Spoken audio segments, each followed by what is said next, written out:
बाबा साहब डॉक्टर भीमराव अंबेडकर जयंती समारोह छतरपुर, पलामू, झारखंड एक ऐतिहासिक आयोजन 14 अप्रैल 2025 को पूरे देश में भारतीय संविधान के निर्माता और सामाजिक न्याय के प्रबल पक्षधर भारत रत्न डॉक्टर भीमराव अंबेडकर की 134वीं जयंती धूमधाम से मनाई गई। इसी क्रम में झारखंड के पलामू जिले के छतरपुर प्रखंड में भी बाबा साहब की जयंती प्रखंड स्तरीय कार्यक्रम के रूप में बड़े ही हर्षोल्लास, सम्मान और सामाजिक सौहार्द के साथ मनाई गई। यह समारोह न केवल एक श्रद्धांजलि था, बल्कि यह एक सामाजिक समरसता और युवा चेतना का प्रतीक भी बना। भव्य शोभा यात्रा से हुआ समारोह का शुभारंभ।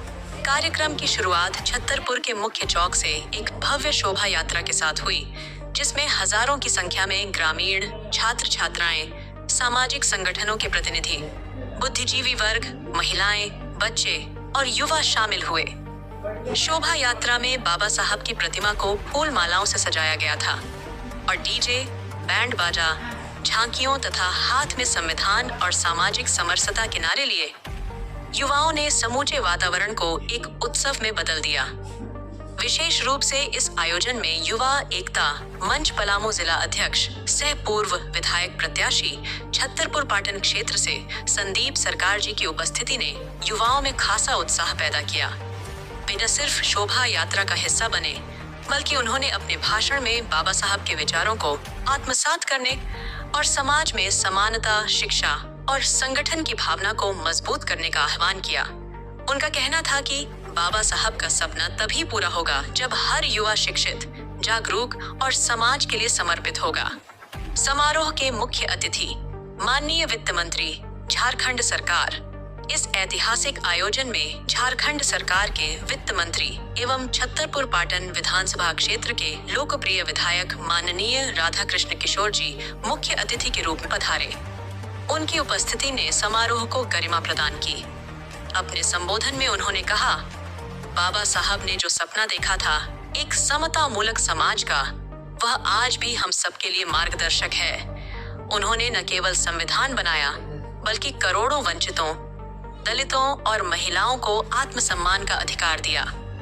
आज हम सभी का कर्तव्य है कि उनके विचारों को घर घर तक पहुंचाएं और उन्हें व्यवहार में लाएं। उन्होंने छतरपुर क्षेत्र में शिक्षा, स्वास्थ्य और सामाजिक विकास के लिए चल रहे विभिन्न योजनाओं की जानकारी भी दी और आश्वासन दिया कि बाबा साहब के दिखाए मार्ग पर चलते हुए सामाजिक न्याय और समानता की दिशा में निरंतर कार्य होता रहेगा। स्थानीय जनप्रतिनिधियों और समाज सेवियों की महत्वपूर्ण भूमिका। इस कार्यक्रम में कई स्थानीय जनप्रतिनिधियों, पंचायत प्रतिनिधियों, समाज सेवियों, शिक्षाविदों और युवाओं ने अपनी सक्रिय उपस्थिति दर्ज की। मंच पर वक्ताओं ने बाबा साहब के जीवन पर प्रकाश डालते हुए उनके संघर्षों, उपलब्धियों और योगदान का स्मरण किया। छतरपुर प्रखंड के कई स्कूलों एवं कॉलेजों के छात्रों ने भाषण, नृत्य, गीत और नाटक के माध्यम से बाबा साहब के जीवन को प्रस्तुत किया, जिसे उपस्थित जनसमूह ने खूब सराहा। कार्यक्रम स्थल को नीले झंडों, संविधान की मूल भावना को दर्शाते नारों और बाबा साहब के चित्रों से सजाया गया था। हजारों ग्रामीणों की उपस्थिति बनी आयोजन की खास पहचान। जयंती समारोह में हजारों की संख्या में ग्रामीण उपस्थित हुए, जिनमें महिलाओं, बुजुर्गों और बच्चों की भागीदारी भी उल्लेखनीय रही। हर कोई बाबा साहब के विचारों और योगदान को लेकर प्रेरित नजर आया। ग्रामीणों ने बताया कि बाबा साहब ने उन्हें जो सम्मान, अधिकार और पहचान दी है, उसे वे कभी भुला नहीं सकते। सामाजिक समरसता और प्रेरणा का संदेश। यह समारोह केवल एक आयोजन नहीं, बल्कि एक सामाजिक चेतना का संचार था। बाबा साहब का जीवन संघर्ष, शिक्षा के प्रति उनका समर्पण और जातिगत भेदभाव के खिलाफ उनका दृढ़ संघर्ष आज भी हर व्यक्ति के लिए प्रेरणा है। इस मौके पर सभी वक्ताओं ने एक सुर में यह कहा कि जब तक समाज में भेदभाव, अशिक्षा और अत्याचार रहेगा, तब तक बाबा साहब की जयंती सिर्फ एक तिथि नहीं, बल्कि एक आंदोलन बनी रहेगी। सभी वर्गों को मिलकर समाज में समानता, भाईचारे और न्याय की स्थापना करनी होगी। समारोह का समापन और आभार प्रदर्शन। कार्यक्रम के अंत में सभी आगंतुकों को धन्यवाद देते हुए आयोजकों ने आभार प्रकट किया। और यह संकल्प लिया कि हर वर्ष इस जयंती को और अधिक भव्य और विचारपरक ढंग से मनाया जाएगा, ताकि आने वाली पीढ़ियों तक बाबा साहब का संदेश पहुंच सके। कार्यक्रम में युवा एकता मंच, छात्रपुर पाटन क्षेत्र की ग्राम पंचायतें, स्थानीय विद्यालयों तथा सामाजिक संगठनों की भागीदारी उल्लेखनीय रही। सबसे पहले the symbol of the knowledge, बहुत ही सत्व बाबा साहब डॉक्टर B.R. अम्बेडकर के चरणों में मैं श्रद्धा का सुमन अर्पित करता हूँ। साथ ही साथ तमाम महापुरुष जो बहुजन विचारधारा को समय समय पर आगे बढ़ाने का काम किए हैं, मैं उन तमाम महापुरुषों को कोटि कोटि नमन करता हूँ। आज के इस कार्यक्रम में उपस्थित मुख्य अतिथि आदरणीय माननीय मंत्री महोदय श्री राधा कृष्ण किशोर जी, विशिष्ट अतिथि बड़े भाई प्रधान किशोर जी, तमाम मंचासीन साथी, समय का अभाव है जिसके कारण मैं नाम नहीं ले रहा हूँ, क्षमा चाहता हूँ, लेकिन तमाम मंचासीन साथी को मैं आज इस जयंती के अवसर पर क्रांतिकारी जय भी पेश करता हूँ।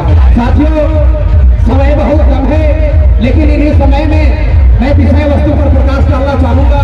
जो विषय है संविधान निर्माण में बाबा साहब की भूमिका। जरा गौर करिएगा मेरे दोस्तों कि बाबा साहब जब अपनी पढ़ाई को मैं अंतिम ओर ले जाकर के आपको शुरुआत करता हूँ, क्योंकि संचालक महोदय का इशारा है। बाबा साहब जब अपनी पढ़ाई ग्रेजुएशन के बाद जाकर के लंदन में कर रहे थे, क्योंकि आप सभी जानते हैं कि बिना शिक्षा से आप कोई भी काम नहीं कर सकते हैं, और यदि शिक्षा है तो तमाम दरवाजे खुल जाएंगे। तो बाबा साहब जब लंदन में पढ़ाई कर रहे थे, एक परिवेश ऐसा थी कि उनकी पत्नी गोबर से गोईठा बना करके उनको पढ़ने के लिए पैसा भेजा करते थे। और उस दरमियान यह दर्दनाक बातें जब आप जानेंगे तो आपको भी लगेगा कि बाबा साहब ने संविधान निर्माण में क्या त्याग दिया है। उस दरमियान जब उनके पुत्र का तबीयत बिगड़ जाती है, वो इलाज कराने के लिए दर दर भटकते हैं, दर दर जाते हैं, लेकिन समुचित इलाज नहीं होने के कारण आखिरकार उनका बेटा मर जाता है। क्योंकि उस समय भारत में जो बीमारी थी वह कोई रोग नहीं था, वह वैक्सीन का जरूरत नहीं था, वह सामाजिक बीमारी थी, वह छुआछूत की बीमारी थी, वह अंधविश्वास की बीमारी थी। और आखिरकार बाबा साहब के पुत्र मर जाते हैं। और उस दरमियान जब बाबा साहब को एक चिट्ठी लिखी जाती है विदेश से, और यह सूचना दी जाती है कि बाबा साहब आपके पुत्र इलाज के अभाव में मर गए, तो बाबा साहब ने जो कथन बोला था वह सुनिए, वह यह शब्द बोले अपने आंखों में आंसू लिए हुए, यह भी एक बेटा मरा है। लेकिन जो भारत में जो छुआछूत की बीमारी है, जो अंधविश्वास है, जो पाखंडवाद है, अगर इससे मैं दूर नहीं करूंगा तो हजारों बेटा मर जाएंगे।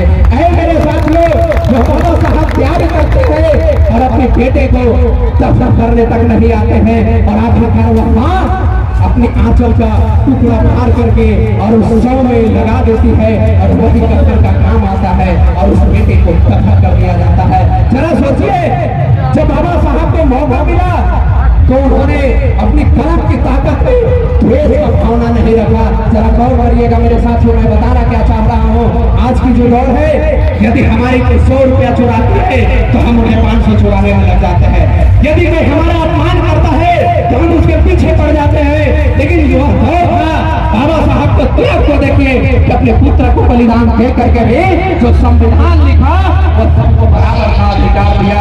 एक कवि का लाइन है, उस लाइन को समझिएगा कि हिंदू मुस्लिम सिख ईसाई सबको समान दिया। अरे हिंदू मुस्लिम सिख ईसाई सबको समान दिया, और गैर बराबरी बराबर मिटा करके बाबा साहब ने इस देश को संविधान दिया, इस देश को संविधान दिया। लेकिन मेरे दोस्तों, मैं आप लोगों से अपील करना चाहूंगा कि वह जो हम लोग अम्बेडकर के संविधान और उनके सत्यों के भारत को बनाना चाहते हैं, उनके विचारधारा पर बात करना चाहते हैं, लेकिन जब हम लोग गाँव में देखते हैं, घर घर में देखते हैं, तो आज के युवा पीढ़ी नशाखोरी में इतना तब्दील होते जा रही है कि मुझे लगता है कि बाबा साहब के फोटो लगा लेने से, बाबा साहब के झंडा लगा लेने से हम इस देश को नहीं बदल सकते हैं मेरे मित्रों। लेकिन मैं आज